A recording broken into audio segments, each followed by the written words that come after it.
Hey guys, welcome back to the Casual NBA Fanatic podcast. Now, after months of breaking down the best players in the NBA, we've now finally reached the finish line of my top 100 list, which obviously leaves us with the top 5 guys in the league today. This is kind of where we separate the greats from the absolute game changers of our league. These are just the players who are actively defining our current day era and the players who completely tilt the balance of power in the league, and just the players that carry the heaviest championship expectations year after year. And this list has been a long journey through every tier of talent. And today, though, we're crowning the 5 best players in basketball right now. And with that, let's get straight into it with a controversial take at my number 5 spot. And that is Luka Doncic from the Los Angeles Lakers. Luka is an interesting case. I mean, when it comes to projecting where he'll land, after all the off-season noise, it seems likely that he will jolt himself back into that cemented top 3 spot. But as we rank base purely off of last season's performance, I do have Luka here at number 5 after what was his worst individual season since his rookie year, where the conditioning, the touch polish, the defensive stability all saw major declines relative to his typical megastar standards. And that is why, until he proves of his previous level of talent, I do have Luka as the 5th most valuable asset in the NBA today. Last season though, still an absolute dominant offensive weapon. He averaged 28, 8 and 8 and 2 steals on 54% effective field goal percentage in what was a pretty disjointed year, especially due to obviously the team change which took place at the trade deadline, where the Mavs shockingly traded Luka Doncic to the Lakers for Anthony Davis in what was the most shocking trade in recent memory. Something that totally blindsided fans, the media, the players, but none other than Luka himself. And that's why last year in general, we did see a massive decline in individual value, which did stem from the offensive drop, which we all know is the true calling card for Luka as a top-tier megastar in this league. In terms of the overall efficiency, as an efficient shot hunter, all of Luka's looks at close range, which he is known to be so utterly dominant at, fully dropped significantly. At the rim, he was 5 percentage points lower. He dropped over 6% in the paint non-restricted area and dropped 5% on his field goal percentage in the mid-range, which majorly diminished the value of his actual physical imposition. And for Luka, when you can't justify your bulky frame on the offensive end the way he was his entire career as an elite short-range shot creator and hunter, it just allows people to hyper-fixate on the shortcomings that your oversized frame brings, which at Luka's position obviously becomes detrimental on the defensive side of the ball, as well as the conditioning side of the off-ball offensive value, simply due to the poor mobility standards. And this was really just the bulk of the negative narrative surrounding Luka last year and why there was such a major drop in consensus belief in his individual talent. But in saying all this, we've all heard the rumors and have actually seen what a more trimmed and refined physical version of Luka may look like, and I have no doubt that he will mitigate many of those conditioning narratives within the next few months. But as of now, I just can't have him much higher in these rankings based off what we saw through the entirety of last year. But despite his flaws, there is still a major reason for Luka still placing as a top 5 player in basketball and not dropping out of this elite conversation. In my criteria, I spoke about that load carrying and that aggregate impact context, which I regard as the most important when evaluating a player's talent. And with Luka, offensively, there aren't many greater floor-raising talents in NBA history than him. Someone who is still a player that can give you 30, 10, and 10 basically every single night. And he just brings this physical imposition as well, which translates to literally every matchup in the NBA. Now, obviously, the physical advantage of Luka was maximized a little too much and became unsustainable for his position from a conditioning and health standpoint, but it certainly played a factor in what made him still so great despite losing ground as a scoring talent and advantage creator. But Luka continues to cement his scoring prowess by utilizing a deep bag and elite reaction speed that throws off defenders as he perfectly leverages that mix of pull-up shooting threat and the downhill penetration. And that over-the-top advantage as well just gives defenders more to account for when aiming to disturb his offense. But it's also his strength and the ability to fully shed defenders aiming to track his drives. And that is really what gives Luka the ability to punish guys off balance, especially those guys that tend to overplay the jump shot. And that's where guarding Luka one-on-one becomes almost impossible at denying a valuable shot. Now last year, the change of direction and pace was much less effective because of the weight, the injuries and the conditioning concerns, which did pile up. But he was still able to offer a top-tier scoring ceiling by anyone's standards, and that's why he could walk into LA and average 28 points clean. Now, the manner in which he conducts and initiates this offensive scoring punch, for me, gives him a slight drop in value, especially when he wasn't as dominant individually as a scorer. And this really just stems like he plays a very heliocentric style of basketball, and that involves a lot of slow-paced over-dribbling. It tends to stall out a lot of movement, and it doesn't tend to weaponize the run game as much as we know has become so prevalent in today's NBA. And so for that fact that he wasn't playing to his top-tier individual standard, that is where Luka's playstyle can hold him back a touch when we are comparing him to other offensive megastars in the league who have substantially greater portability in how they manufacture looks and advantages for a team. Defensively, I don't really need to rant on for long about Luka.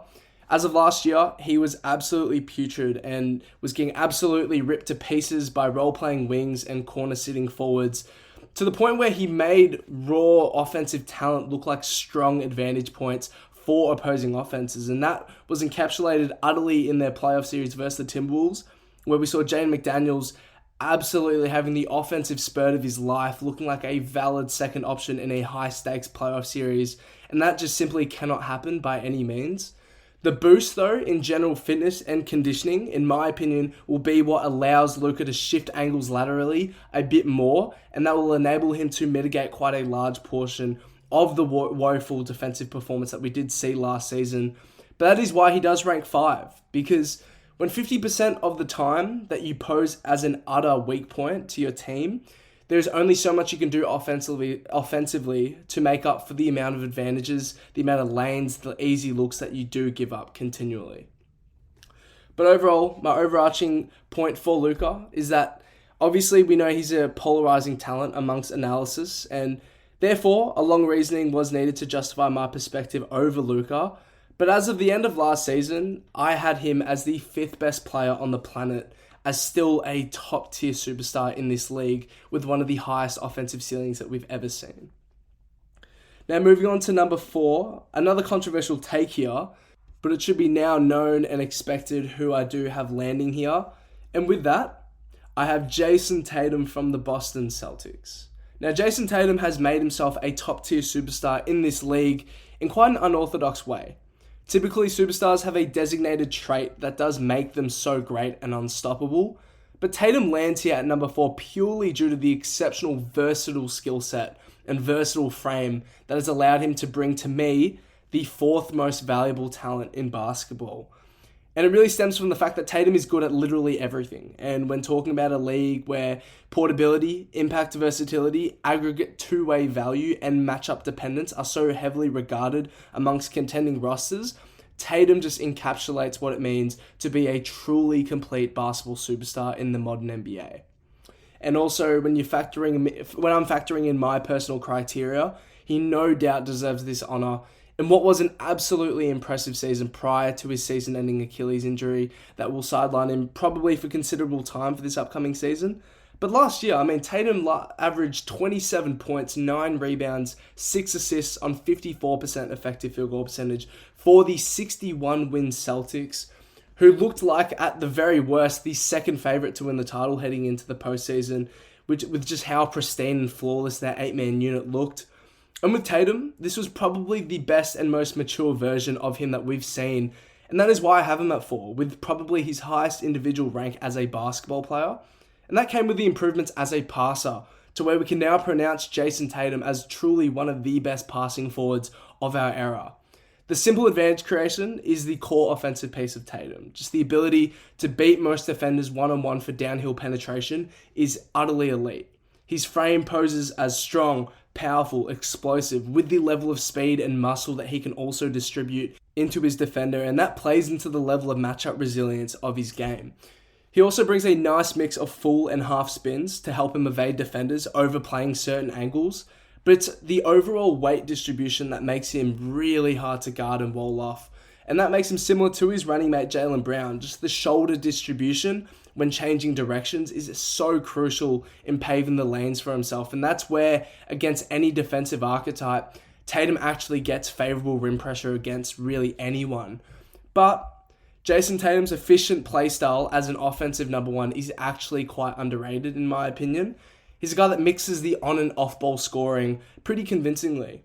But also adding to that, he's considering his size, Tatum has always proven to be a really reliable top of the key initiator and offensive coordinator who has flawlessly blended next to other star talent for Boston as a guy who can primarily table set the offense, which he did absolutely exceptionally well last season for the second best offense in basketball.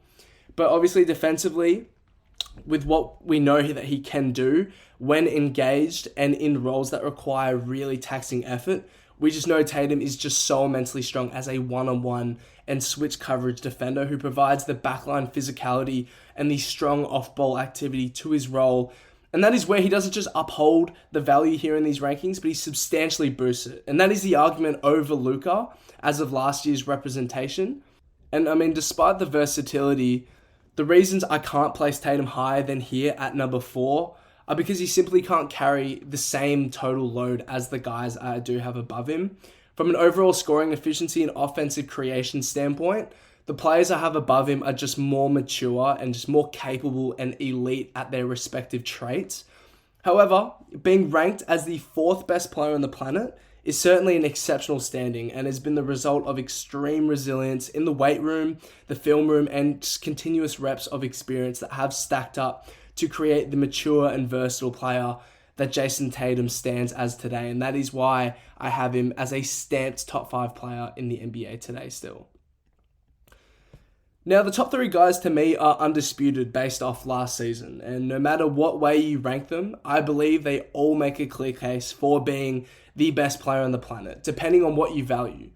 But here at number 3, I have Giannis Antetokounmpo from the Milwaukee Bucks, who still continues to be this juggernaut regular season force and the best designated floor-raising talent in basketball, which was absolutely encapsulated by his ability to actually carry an extremely underwhelming Bucks squad in Dame's absence towards the back end of last season.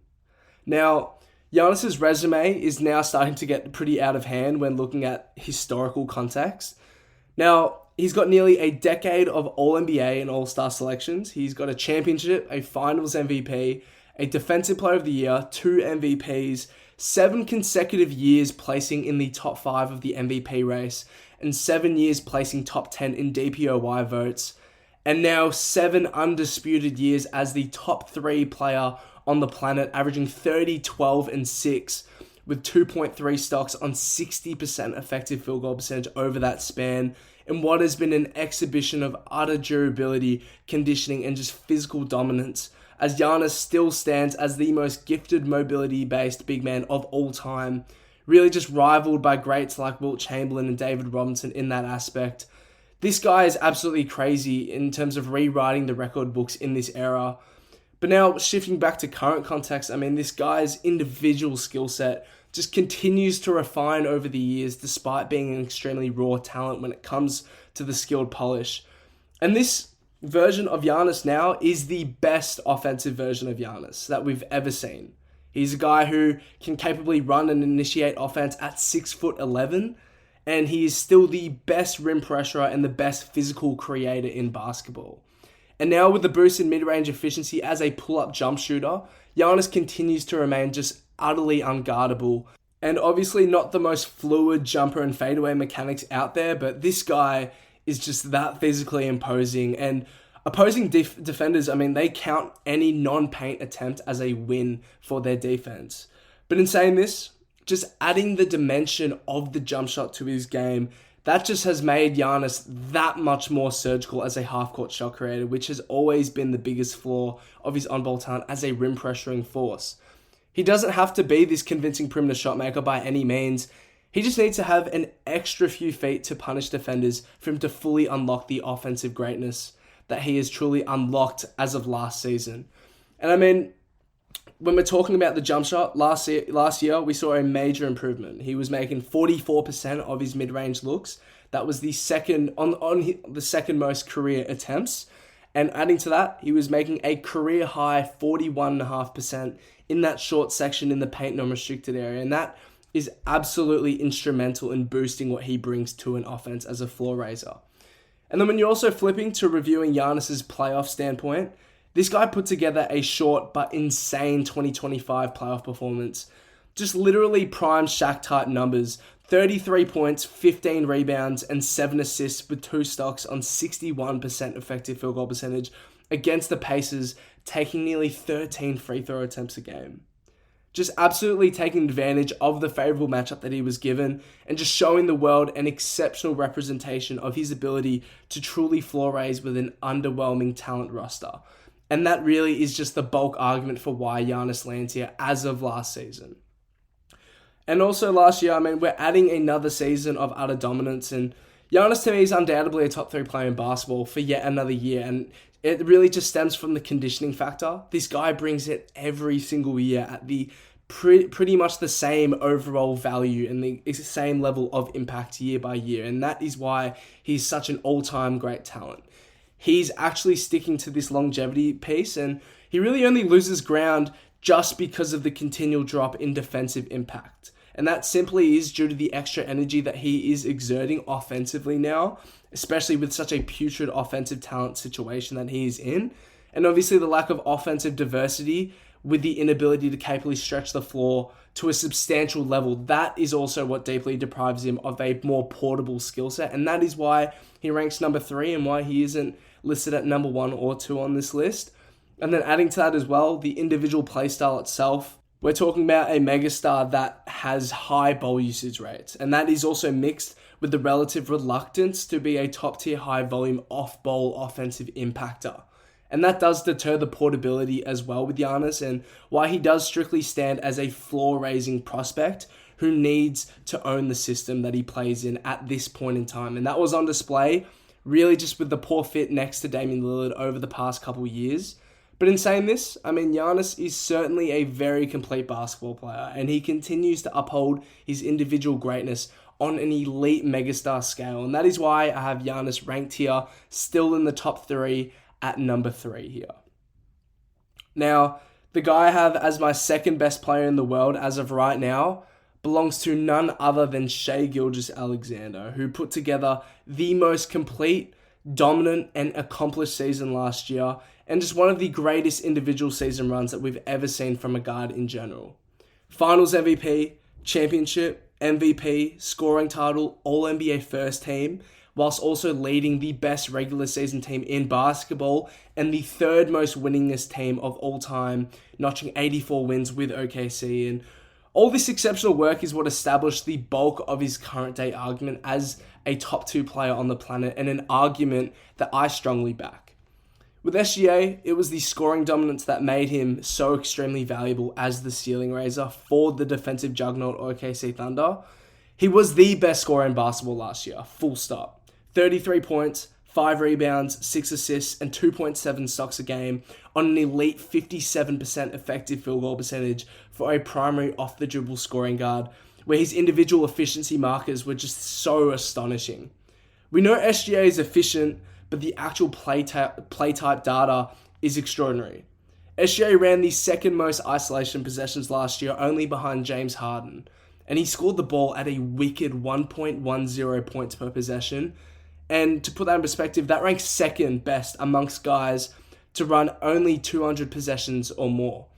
And he almost doubled KD, who was the guy standing in front of him in terms of the actual volume of isolation possessions. He was also by far the league's most efficient high-volume pick-and-roll scorer at a matching 1.10 points per possession, just with his mastered intermediate bag and just the short-range scoring, the efficient shot hunting, and that just gave him the high floor as a matchup resilient scorer coming out of 2-man action. But with SGA, it's the cognitive aspect to his scoring that makes everything look so effortless. His reaction processing speed in real time is just so exceptional to watch. He can shake, predict, and judge defenders' footwork and balance, with his elite mix of agility-based shot creation tools as well. And he's just the most polished player in the league at changing speeds and direction, at manipulating angles and defenders' movement by offering continuous and relentless counters. And in this way, he always eventuates high-level looks for himself, where his all-time elite shot touch polish just does the absolute rest for him. Last year, he shot 70% at the rim, 51% in the paint non-restricted area, 50% in the mid-range, and 38% on threes, whilst also shooting 45% on pull-up jumpers in general. Just absolutely elite efficiency markers for SGA, who maximizes elevation and balance at all points of his rise-ups. But where SGA maintains and incrementally boosts the value is also defensively, as an active help-side defensive piece. A guy who actually poses a plus playmaker with real length and reaction-based tools that allow him to effectively tag and intercept post entries and skip passes to a level that gives him actual value on the floor defensively. And it's just the extra possessions of rim protection and help-side shot contesting that he gives you, which is what really he specializes at, and just understanding how to best use the extra length and the vertical reach that he has to disturb looks at the apex with surprisingly strong contesting principles. And though he frequently gets hunted on mismatches, SGA actually holds up quite admirably, especially being the weak point in that OKC starting lineup. He's a guy that can use his length to disturb those entry feeds against post bigs, and does an extremely credible job baiting tough pull-up looks against perimeter scorers. And when comparing him to a guy like Luka, this plus value on the defensive end is just the instrumental argument for his impact in comparison to the offensive load-carrying juggernaut that is Luka Doncic. And obviously people will point at the passing as well, and that is where he does lose ground for sure. I mean, he's not a brutal physical advantage creator like Giannis or Tatum, and he's not an all-time elite passing force like Luka, but one thing that SGA does is that he has certainly proved that he can make the right reads and jumpstart enough offense as the primary distributor for a good enough offense to win the title. And that is the important thing to keep in mind here. But also adding to that, when you're as reliable and consistent as a scorer as SGA has been over the past 3 years, I mean, we're talking about a guy that's averaged 31 points a game over the past 3 year span. And when you can show that you can be this level of dominant scorer, you don't actually have to be this transcendent passing force. And when it comes to possession-based execution and just purely getting a bucket for your team in the half-court context, SGA at this point is more proven than Luka with that ability to lean on the intermediate range more so, especially with Luka's decline as a short-range scorer over the past year. And also comparing to Giannis, I mean, the scoring diversity that SGA brings to the game just adds to the ceiling-raising argument here. It also adds to the portability and the matchup resilience. And that does get my vote more when considering overall offensive impact for a championship level roster. But the argument mostly starts and ends with the amazing campaign that he just delivered to the NBA world. And in my opinion, he outplayed Jokic in that 7-game series. He also took down the best offense in the world in Indiana in the finals, and absolutely worked through both Memphis and Minnesota on his way to the league's most prestigious awards as both Finals MVP and MVP. And that is really where I gave thought to SGA even being number one on this list. Obviously, the guy I have above him is just an all-time destructive talent and just won't give up the number one spot just yet. But SGA is on top of the basketball world for sure. And after what he did last year, there is nothing anyone can do to take away what SGA was able to do in a relatively raw offensive situation by talent and experience metrics, especially with the injuries and the lineup inconsistencies that OKC also had to get over through last season. And the fact that he was a plus 8 points per 100 possessions for a 68-win regular season team, that alone should convey the individual value that he brings as an unstoppable scorer and as the second best half-court offensive weapon in the NBA and one of the absolute premier two-way megastars the league has seen in recent memory. And that is why I have Shai Gilgeous-Alexander as the second best basketball player on the planet. But at the end of the day, we know who the best player in the world is, and that is obviously Nikola Jokic, who still holds this undebatable title for the 3rd year in a row now. But what I will say is that Jokic has been given a very decent run for his money as the league's greatest force for the last 2 years now. Luka just last year was at a level that had us questioning if he could take the throne, and if it wasn't for this absurdly all-time great offensive standard Jokic just delivered us over this past year, it may have been an easy call to have SGA sitting here. But after probably the greatest individual offensive season of all time, Nikola Jokic holds onto this crown pretty comfortably after a terrifying season, averaging 30 points, 13 rebounds, 10 assists with 2.4 stocks, on an absurdly efficient 63% effective field goal percentage on 58, 42, 80 respective splits, which topped off a season of utter dominance and inevitable night-to-night offensive destruction of the highest order. Now, when evaluating the inevitable part of his offense, it starts really just with the physical imposition, which is obviously of the highest standard with Nikola Jokic. 6'11" and 284 pounds, who has also been the most consistent overpowering post-up scoring force in the league for quite some time now, just with the elite shot touch that he has on either hand on any angle over any contesting coverage. And when reviewing the possession-based value, Nikola Jokic stands alone as the greatest of all time in that regard, with a massive attribution to having literally the most efficient go-to move that you could ask for, with a 60% hook shot, and as a big that shoots 57% in the paint non-restricted area, and shoots 72% at the rim. But the GOAT half-court value obviously comes from the gravity that he brings as one of the premier screeners in the NBA, and that really just stems from the physical frame, but also the value of his positioning on the perimeter now. I mean, last season he lit up the league, shooting 45% on catch-and-shoot threes, and making basically half of his wide-open threes. And just a freakish creature of inevitable impact, whose on- and off-ball value makes him the best floor and ceiling raiser in the NBA. And so basically what I was saying before is I believe SGA was the most prolific scorer just by volume and by reputation and basic numbers over the past year. And I do still believe that, and that's why I called him the best scorer over last season. But let's get something straight here.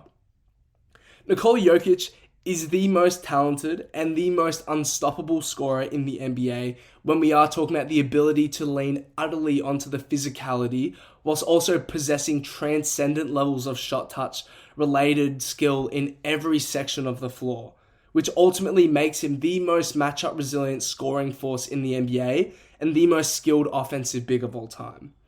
And that's not even factoring in the passing.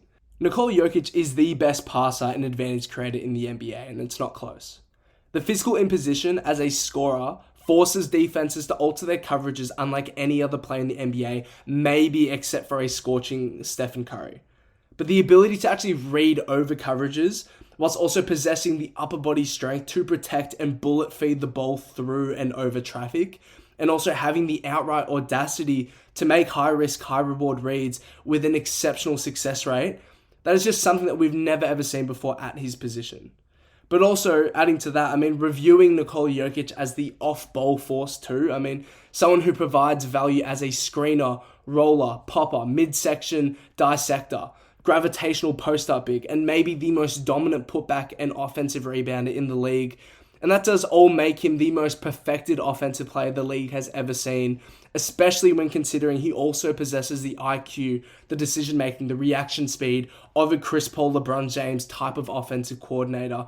But he also does that in a 7-foot and humongous frame. And it's just incredible what we are witnessing, and it's definitely something that we need to cherish, because quite literally, talents like Nikola Jokic are once in a lifetime. To see someone as specialized at one section of the floor, it's just such a privilege for us fans, and why he is unquestionably the best player in basketball for a third season in a row now. Defensively, obviously he does lose ground compared to the guys in this megastar and superstar discussion, but he doesn't lose very much ground. The positional expectation for your center is really where he does lose the most regard defensively, and it really comes from the fact that he doesn't possess the mobility and the true rim protection requirements that are needed to truly anchor a high-level defense. But Nikola Jokic doesn't need to. Denver over the past few years have a cohesive defensive system when it comes to locked-in playoff series, and Nikola Jokic can get by playing low-drop coverages, where his hands and his reactive processing can itself force multiple stops per game. And then also when you factor in the positioning IQ, it is relatively strong, and the only reason why it isn't displayed more frequently is because of the motor, the energy, and the mobility drawbacks. But in terms of passing lane interception, the rebounding, the physical absorption, and the ability to stick and commit to viable defensive tasks, by all that, Nikola Jokic doesn't lose much ground as a talent when it comes to these discussions.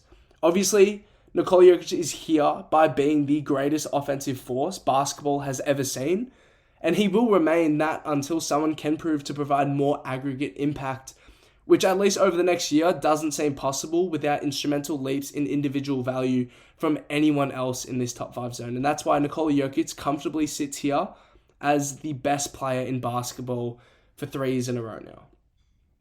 And so that's my top 5. I had Luka Doncic at 5, Jayson Tatum at 4, Giannis Antetokounmpo at 3, Shai Gilgeous-Alexander at 2, and Nikola Jokic taking the number 1 spot yet again. This group absolutely speaks for itself. I mean, true top-tier offensive engines, MVPs, finals performers, guys who really aren't just stars, but the actual undisputed faces of the league. And what separates them really just comes down to consistency, load capabilities, and playoff resilience, and just how much they tilt the floor every single night. And with that does officially wrap up my top 100 countdown. It's obviously been a grind, but also one of my favorite projects to put together. Now, I want to hear from you guys. I mean, who did I rank too high or too low in this top 5 zone? And who would be in your personal top 5 zone? Because everyone's opinion obviously varies greatly in a sport as subjective as the NBA. So hit me up on Instagram at CasualNBAFanatic and let's debate your opinions. And make sure you're following the podcast because next up, I'll be diving into more off-season previews as the season starts in less than a month from now. Thanks so much for rocking with me through the top 100 list, and I'll catch you guys in the next one.